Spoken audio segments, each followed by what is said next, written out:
وسخر لكم الفلك لتجري في البحر بأمره moo leen tàggatal gaal gi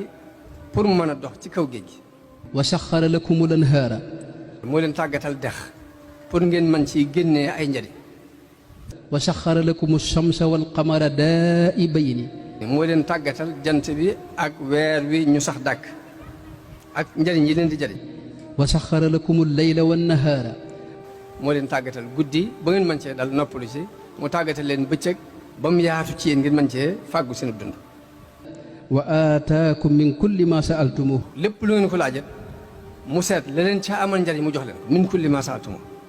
وإن تعدوا نعمة الله لا تحصوها bu ngeen doon wàññi xéewalug yàlla wax de xéewalug yàlla waxul xéewal yàlla yi